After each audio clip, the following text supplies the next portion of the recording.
दोस्तों, स्वागत है आपका अपने YouTube channel latest join us पर। दोस्तों, आज के सेशन में हम आपके लिए लेकर आए हैं 30 प्रश्नों का संग्रह, जो कि बीपीएससी टायर 3 परीक्षा के लिए बहुत ही महत्वपूर्ण है। इस सेशन में हम बात कर रहे हैं जनरल स्टडीज के बारे में।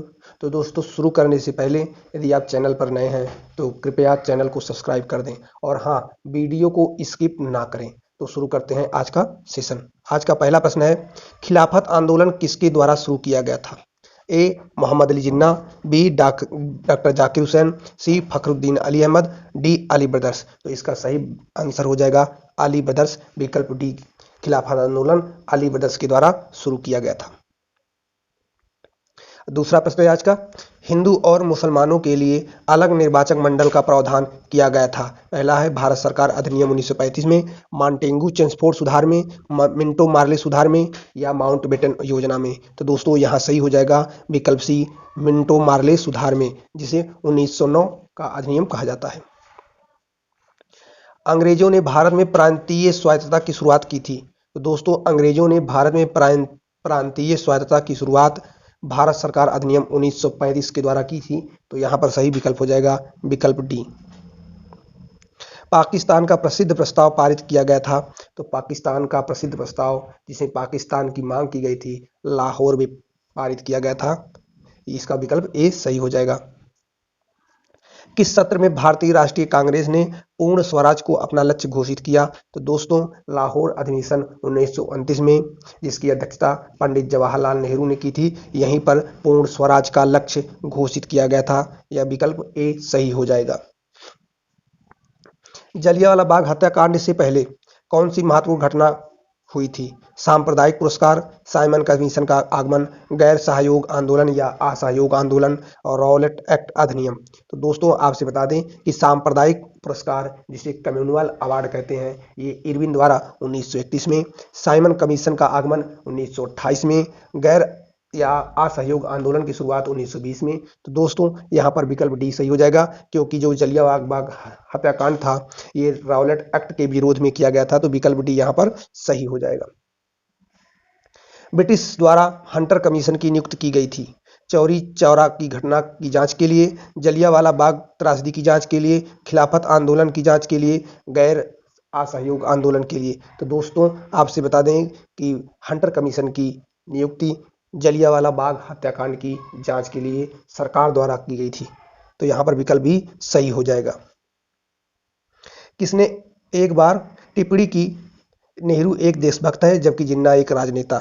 तो ये टिप्पणी सर मोहम्मद इकबाल ने की थी। यहाँ पर विकल्प सी सही हो जाएगा। जैसे सरोजिनी नायडू ने जिन्ना को हिंदू मुस्लिम एकता का दूत कहा था, तो इसी तरह नेहरू एक देशभक्त हैं जबकि जिन्ना एक राजनेता हैं। इस टिप्पणी को सर मोहम्मद इकबाल ने कहा था। किस अधिनियम को ब्लैक बिल के नाम से जाना जाता है? तो ब्लैक बिल के नाम से रॉलेट एक्ट को जाना जाता है, जो सेडिशन कमीशन की सिफारिश पर आधारित था। इसमें बिना वकील, बिना दलील और कि जो है किसी भी व्यक्ति को जिस पर आशंका है, उसे गिरफ्तार किया जा सकता था। तो ये इसका विकल्प ए सही हो जाएगा। भारत की स्वतंत्रता के समय यूके का प्रधानमंत्री कौन था? भारत की स्वतंत्रता 15 अगस्त 1947 को प्राप्त हुई। तो और इस समय ब्रिटेन का प्रधानमंत्री क्लीमेंट इटली था। कौन था? Clement Italy. तो यहाँ पर विकल्प भी सही हो जाएगा।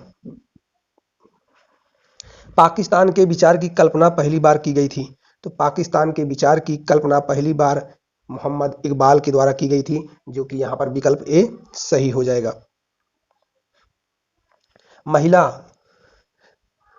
मोपला, यहाँ पर गलत लिखा हुआ है, मोपला विद्रोह निम्नलिखित में से किस राज्य से संबंधित था? तो मोपला विद्रोह केरल से संबंधित था। इसकी शुरुआत 1921 में हुई थी। यहाँ पर क्या था कि अधिकतर जनसंख्या मुस्लिम थी और यहाँ के जमींदार हिंदू थे। तो इसको लेकर के जो है मोपला विद्रोह शुरू हुआ था। कूका आंदोलन निम्नलिखित में से किस राज्य से संबंधित है? तो दोस्तों, कूका आंदोलन पंजाब से संबंधित है और यहाँ पर विकल्प सी सही हो जाएगा। बंगाल विभाजन के तुरंत बाद निम्नलिखित में से कौन सा आंदोलन हुआ था? तो दोस्तों, बंगाल विभाजन के बाद स्वदेशी आंदोलन शुरू हुआ था।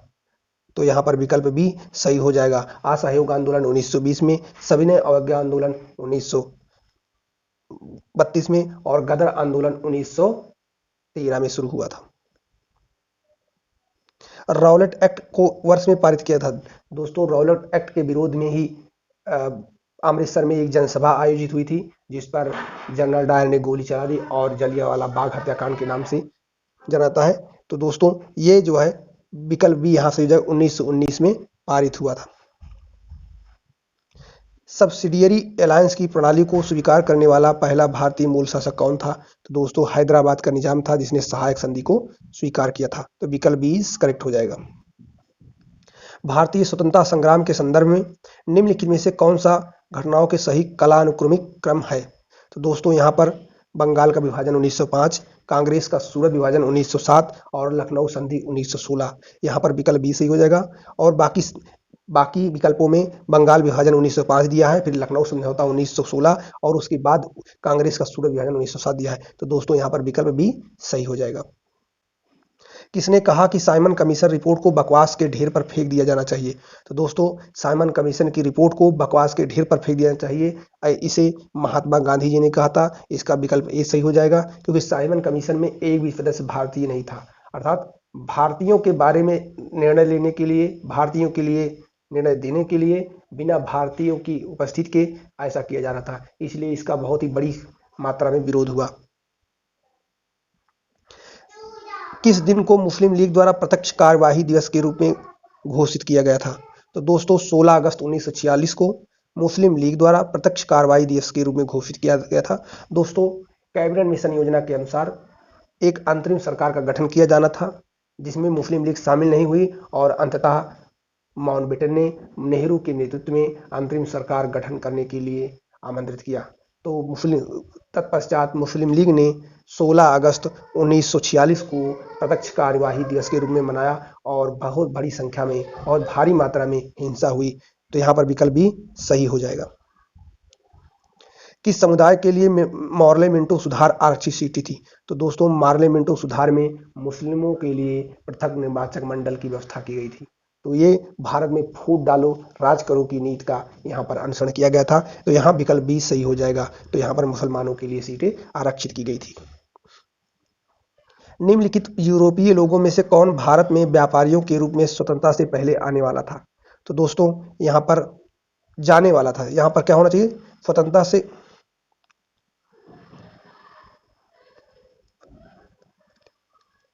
तो दोस्तों यहाँ पर विकल्प सी हो जाएगा, फ्रेंच। तो यहाँ पर विकल्प फ्रेंच हो जाएगा। अगला प्रश्न देखते हैं। निम्न में से किसने लोकप्रिय आक्रोश की लहर पैदा की जिससे जलियांवाला बाग में अंग्रेजों द्वारा नरसंहार हुआ? तो दोस्तों इसका सही विकल्प हो जाएगा रॉलेट एक्ट। ये सबसे विवादित और सबसे ज्यादा बहिष्कृत एक्ट था। साइमन कमीशन का भारतीयों ने बहिष्कार किया क्योंकि इसने भारतीयों की नागरिक स्वतंत्रता पर अंकुश लगाने की मांग की थी। इसने भारत के विभाजन का प्रस्ताव किया या भारतीय प्रतिनिधित्व के बिना एक सर्वश्वेत आयोग था। इसका सही विकल्प हो जाएगा सी, क्योंकि इसमें भारतीयों का कोई प्रतिनिधित्व नहीं था। भारतीयों के संबंध में निर्णय लेने का अधिकार सिर्फ अंग्रेजों को ही दिया गया था। तो यहाँ पर सी सही हो जाएगा। भारत में अंग्रेजों द्वारा निर्मित पहला किला निम्नलिखित में से कौन सा था? तो दोस्तों भारत में अंग्रेजों द्वारा निर्मित पहला किला फोर्ट सेंट जॉर्ज था। तो यहाँ पर विकल्प बी सही हो जाएगा। भारत में गवर्नर जनरल का शासन कब समाप्त हुआ? तो दोस्तों भारत में गवर्नर जनरल का शासन 26 जनवरी 1950 को समाप्त हुआ। तो यहाँ पर विकल्प सी सही हो जाएगा। 6 अप्रैल 1930 को भारत के इतिहास में अच्छी तरह से जाना जाता है क्योंकि यह तारीख इससे जुड़ी है। तो 6 अप्रैल 1930 को यहाँ पर विकल्प ए हो जाएगा, क्योंकि 6 अप्रैल 1930 को गांधी जी ने दांडी नामक स्थान पर नमक बनाकर नमक कानून को तोड़ा था। तो दोस्तों यह क्या हो जाएगा? विकल्प ए सही हो जाएगा। भारत के शासन में एक प्रतिनिधि और लोकप्रिय तत्व को पेश करने का पहला प्रयास किसके द्वारा किया गया था? तो दोस्तों भारत परिषद अधिनियम 1909 के द्वारा यह लोकप्रिय प्रयास किया गया था। तो यहाँ पर विकल्प सी सही हो जाएगा। भारत में सांप्रदायिक निर्वाचन मंडल की प्रणाली सबसे पहले किसके द्वारा शुरू की गई? तो दोस्तों यहाँ पर विकल्प बी सही हो जाएगा। 1909 के मार्ले मिंटो सुधार में यह व्यवस्था की गई थी। लॉर्ड मैकाले ने भारत में उच्च शिक्षा के लिए किस माध्यम से अंग्रेजी की सिफारिश की थी? तो दोस्तों यह सन 1835 में लॉर्ड मैकाले ने ऐसी सिफारिश की थी। तो यहाँ पर विकल्प ए सही हो जाएगा। आज का अंतिम प्रश्न है कि इस लड़ाई ने भारत में ब्रिटिश शासन की सर्वोच्चता स्थापित की। तो दोस्तों, बक्सर की लड़ाई 1764 ने अंग्रेजों की सर्वोच्चता को प्रमाणित किया। तो यहाँ पर विकल्प भी सही हो जाएगा। दोस्तों, ये आज का अंतिम प्रश्न था और फिर मिलते हैं किसी और वीडियो के साथ। लेकिन दोस्तों, आप लोगों से एक हम्बल रिक्वेस्ट है कि चैनल को जरूर सब्सक्राइब करें, वीडियो को लाइक शेयर जरूर करें। मिलते हैं किसी अन्य वीडियो में, तब तक के लिए जय हिंद।